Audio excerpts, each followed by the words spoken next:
બોલો હુકુમ સાહેબ. મજામાં ભાઈ? મજા મજા સાહેબ, બોલો બોલો. ઓલા સંજયભાઈ પંડિતે તમને નોટિસ મોકલી છે. હા એટલે વાત એવી છે કે આપણે સંજયભાઈ નું જે પ્રકરણ રહ્યું ને જુનાગઢ નું, હા એમાં ઈત્ય સમાધાન આ લોકોએ કરી લીધું છે. બીજું ભલે ને કરી પણ મારા લીધું, ભાઈ તમે વાત સાંભળો. મને પેલા સાંભળી લો પછી તમે કહેજો. હા હા હા એટલે એમાં સમાધાનમાં સંજયભાઈ વિરોધ નથી કરતા કે ભલે સમાધાન કરી લીધું તો કે આપણી ફી હા તમારી જે ફી હોય, વ્યવહારિક ફી હોય મારા ભાઈ, આપણે એટલે એમ ભેગા છે, કોઈ વિરોધમાં નથી રમતા. મારી વાત તમે સાંભળો, પેલા મારી વાત લડવું હોય સાંભળો. તો ભેગા છે અને સમાધાન કરવું હોય તો ભેગા. લડવું નથી, હું ઢેઢું થી કંટાળી ગયો ને મેં સમાધાન કર્યું ભાઈ. મારે બાકી હું સમાધાન કરવા વાળો માણસ જ નથી, બરાબર. મારી વિરુદ્ધમાં ખોટી ખોટી ફરિયાદ લુખાવે એટલે આપણે સમાધાન કરી નાખ્યું. બાકી હું સમાધાન કરવા વાળો માણસ નથી, બરાબર. મરી જાવ તો ન કરું, પણ કંટાળી ગયેલું દિનેશભાઈ, બરાબર. બીજું આપણે 1 રૂપિયો નથી લીધો, મફતમાં સમાધાન કર્યું. 1 રૂપિયો લીધો, બરાબર. એમાં એવું છે, સમાધાન તમારે ભલે ને કરો, એમાં અમે ક્યાં વિરોધ કરી સમાધાનનો? આ સવાલ જ નથી. પણ વકીલ તો એનો ચાર્જ માંગે ને, એમાં ખોટું એનું કઈ વાંધો નહીં. આપણે વાત થઈ ગઈ ને વકીલ ને, ક્યાં ના પાડ્યું. આપણે વકીલ ને પૈસા આપ્યા જ છે આપણે, એને કોઈ સવાલ નથી. નહીં આવતા 3-3 રૂપિયા નાખાય છે. જી જી. અને જે ફી ની વાત હતી, મારી ઘરવાળી જે તે સમયે 1.5 લાખ ની વાત કરી હતી, બરાબર. કે 1.5 લાખ રૂપિયા તમને લડવાના. તમારે જે નક્કી થયું છે એ મુજબ આમાં બેજો ને, એમાં ક્યાં કોઈ તમારો વાંધો સવાલ નથી. આપણે એવું નથી કે પૈસા નથી દેવાના, બરાબર. પૈસા 20 લાખ રૂપિયા મોકલી, ખોટી છે વાત એની. ખોટી એની વાત ઉભી નો રહી, ખોટી આપડી એનો ઉભી રહી ને. સાચી જ વાત છે, ખોટી વાત નથી. હું જે તમને વાત કરું ને ભાઈ, જી, એ સત્ય વાત કરું છું તમને. એને મને 2.5 લાખ રૂપિયા મારી ઘરવાળી કીધા હતા. એટલે મારી ઘરવાળીએ 1.5 લાખ રૂપિયા કીધો.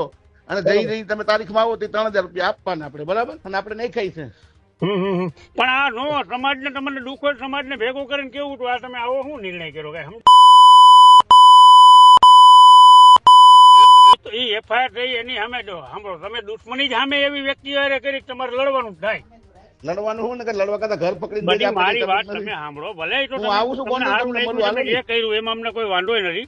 હા, અને અમે 1 રૂપિયો નથી લીધો, એક નવો પૈસો લીધો જયરાજસિંહ જાડેજા પાસેથી, બરાબર. એનો વિડીયો હું મુકાવી, જયરાજસિંહ નો વિડીયો હું કાલે આવ્યા હતા તમે અહીં રમવા, એ વાત મળી.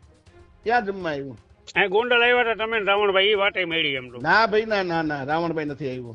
ખોટી વાત આજ આવીએ છે, કામ છે એટલે મેં કીધું ભલે નહીં તો અહીંયા કોણ આડું, જેને સમાધાન જ કરું કોણ આડું ફરવાનું તો કરી નાખે. ના ભાઈ, સમાધાન તમને ફાયદો કઈ નહીં થાય, ફાયદો આ લોકો ના જાય ભાઈ. જેને ફાયદો થાય ને, અમારે શું કામ ભાઈ? મારી બાયડી છોકરા જેલમાં ઘરી ગયા, મારા ભાઈ. અમે ધોવાઈ ગયા બધી રીતે. પાછા આપણા સમાજના ઉભા કરીને મને ખોટી ફરિયાદ કરે. સમાજ સંજયભાઈ ને બોલાવી લો, બેઠક કરી લઈએ આપણે. હાલો, હું આવું છું, તમને ફોન કરું. ભલે ભલે ભાઈ, ગોંડલ આવું છું. એટલે આપણે જે કઈક વ્યવહારિક પૈસા છે ને ભાઈ, નહીં ફાઇનલ એમાં ખોટું આપણે કરવું જ નથી, બરાબર. મેં 1 રૂપિયો લીધો નથી એની પાસેથી. એક નવો પૈસો કોણ જોવા બેઠું? તમે લીધા કે ન લીધા? ખોટો માણસ નથી, હું જાહેરમાં બોલી દઉં લીધા હોય તો ભાઈ. પણ એ તો બરોબર છે, પણ હવે તમે લીધા તો કોઈ શું કરી લે, નો લીધા તો શું કરી લે? નહીં, આપણે પૈસા નથી લીધા. સંજયભાઈ કે 2-3 કરોડ રૂપિયા તમે કમાણા હોય તો 100% પૈસા આપું. એ તો કઈ વાંધો નહીં. હવે એ ક્યાં હોય તો બરોબર, એ તો પુરાવાની વાત ના લીધા હોય તો અમારે એની કોઈ મતલબ નથી ભાઈ. મેં ત્યાંથી 2 કરોડ લીધા હોય ને, 1 કરોડ લીધા હોય તો મને 5 લાખ રૂપિયા એમને દાંત કાઢી. અમે ક્યાં તમને કઈ રીત લીધા કે નો લીધા? સમાધાન ના લીધા હોય તો ખાલી. હા, એમાં એ હાસું છે. લપટ નથી કરવી લાંબી. અને ખોટું મારે ભાઈ રોજ ઉઠીને બાંધવું. અમારે કાયમી દુશ્મની રહી હોય ને યાર, તમારા હિસાબે તમારી ભેગો હું શું ને ભાઈ. જરૂર પડે કયો હું આજે. ના, અમે તો લડી લેવું, મજા કરો ને ગોંડલ. હા બસ, તમારે જરૂર પડે અમે બેઠા છીએ. બોલાવી દો, નો આવું મને કયો છો. એક છોકરો મરી ગયો, આ છે કઈ વાંધો નહીં, હાલો ને જે થયું પૂરું કરો ને ભાઈ. હા, એ ઓલો છોકરો મરી ગયો મકવાણાનો બિચારો. એની આર્થિક મદદ કરવાની ઈચ્છા તો ખરી. સમાધાન થઈ ગયા પછી પાછા ફરી જાય છે ને, ટેવ છે.